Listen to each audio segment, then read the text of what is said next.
Today we are learning how to make a good ham, a great ham even.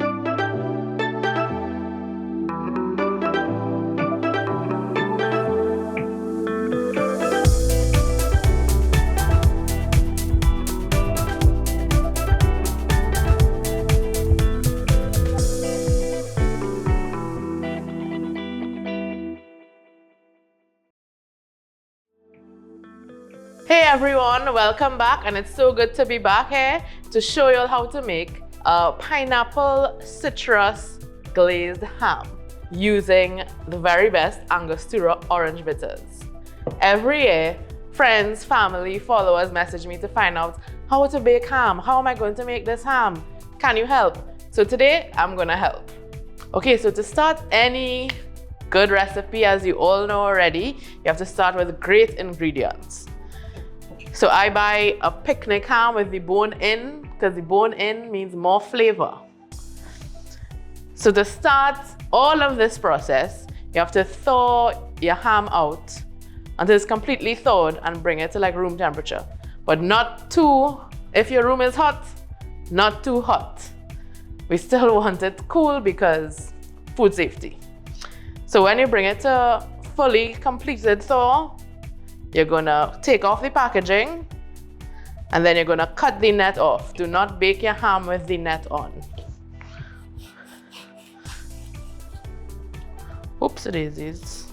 You might cut a little piece of the ham off, that's okay. Do not worry. It's not an exam. So we're taking off the netting. This netting was just put here by the manufacturers to keep it in a nice little shape. So we're taking all of this netting off.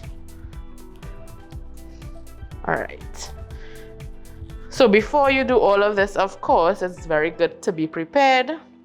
So you prepare your baking sheet with your foil so you're not scrambling in the kitchen, and you're gonna put your ham onto your baking foil just in the middle. This part is very simple. So you're gonna put this and you're gonna get it ready for the oven. And all that entails is preheating your oven at 350 degrees, putting it in the oven, and then adding about a couple of cups of water to just cover the base of your baking tray.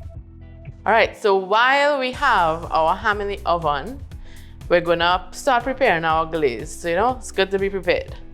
So you're gonna get some pineapples. And you're gonna cut some in, well, not circles, but you're gonna cut some to put on top of your ham to bake it. And also we're gonna cut some in cubes for us to blend it to make the base of our glaze.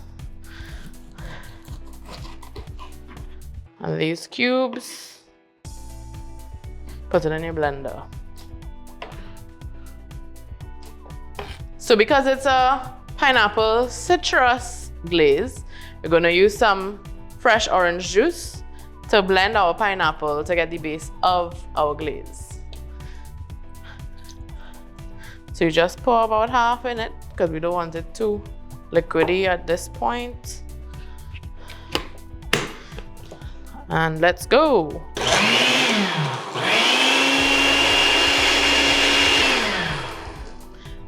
Delicious. Okay, all right. So to start your glaze, you're gonna pour your pineapple and orange juice mixture. Ooh, she's hot.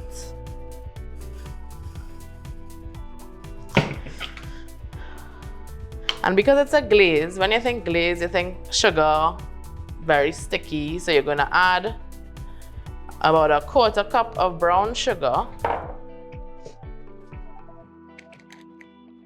8 dashes of orange bitters, 6, 7, 8.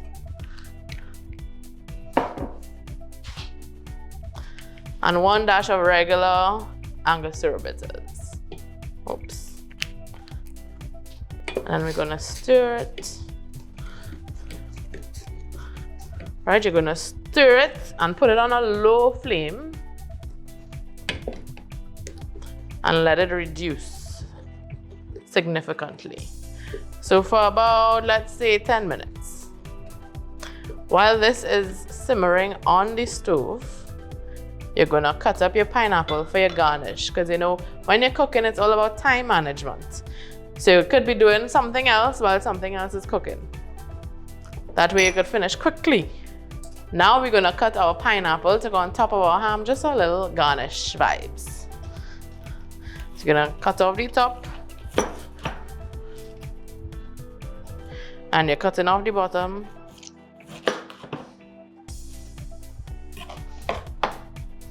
You're gonna peel it as usual. And remember to save the skins. Make a little juice, zero waste. So because I don't have a corer, you may not have a corer, I'm gonna do an alternative version to not rings, but just have pineapple halves or crescents. So cut it down to a size that will be more manageable. I don't want anyone to end up in the hospital with a big cut. And I'm just gonna cut the core out of the pineapple like this.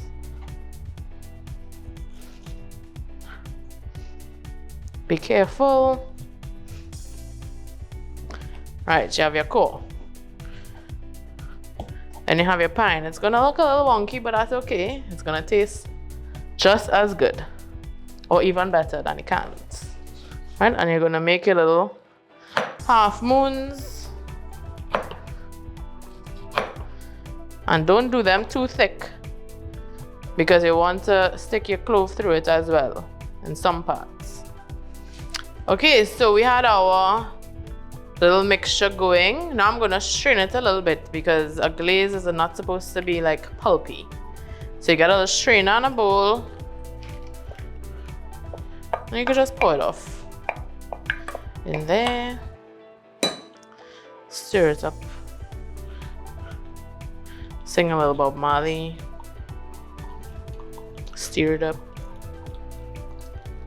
And this on top here could probably make a little jam or compote, but I don't have time for that today. So what we're gonna do is take the liquid and pour it back in the pot.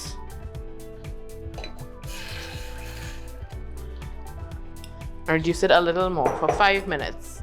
And if it doesn't get as thick as I want it to, I'm gonna show you, we'll put a little cornstarch slurry in it. So it gets that little kind of thickness going on. That was a nice glaze for the ham.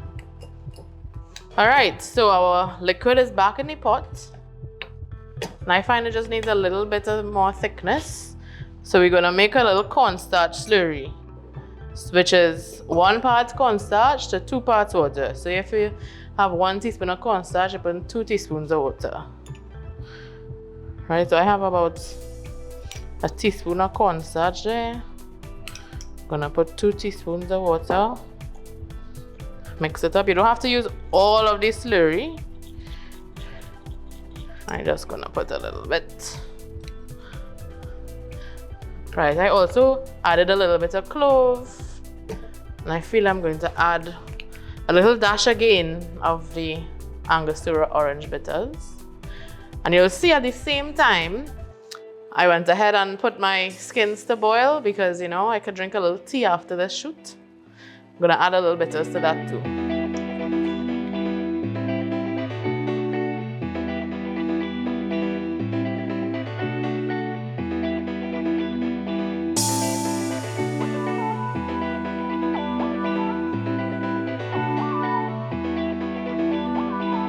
So an hour or a little bit more later, but it was about an hour and 20 minutes, our ham is out. So the things you're gonna look for is the skin being nice and dry and a little crispy.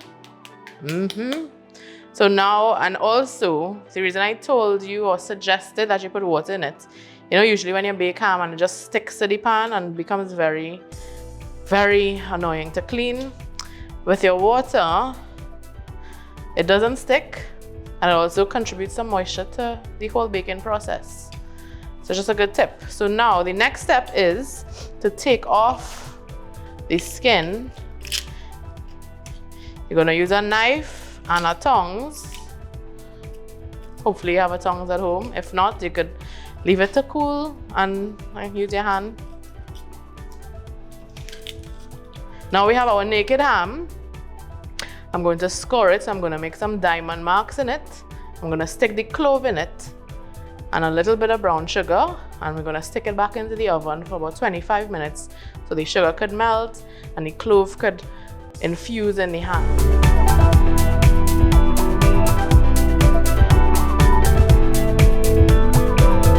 So after we have carefully scored our ham, we've put our cloves in each diamond piece and sprinkle brown sugar on it. We put this back in the oven, 350 for about 20 to 25 minutes, or until your sugar has melted and crystallized and all that. So we're gonna put the pineapple slices and final glaze and put it back in the oven maybe 10 minutes, just so it could like come together a little bit. So let's go.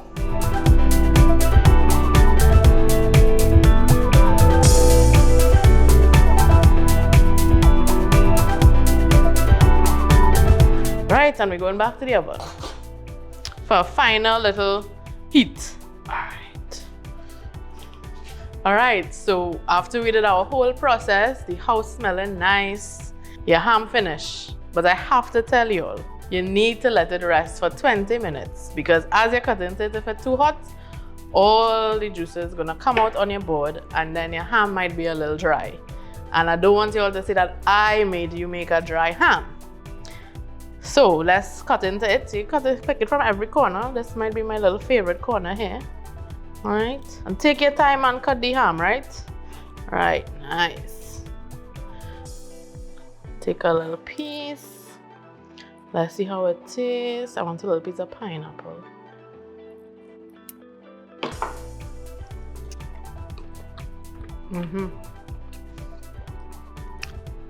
So good. You get any clove right through, you're getting your bitters in your glaze, your little citrus glaze. Perfect with this ham. Big shout out to Angostura for providing this amazing orange bitters to add to our Christmas dishes. I need you all to try this ham recipe. Try this glaze. Let us know how it is. Let us know in the comments how good it was, because it is pretty good. Remember to buy your hops to go with the ham, very important. And have a very, very Merry Christmas and safe holiday season.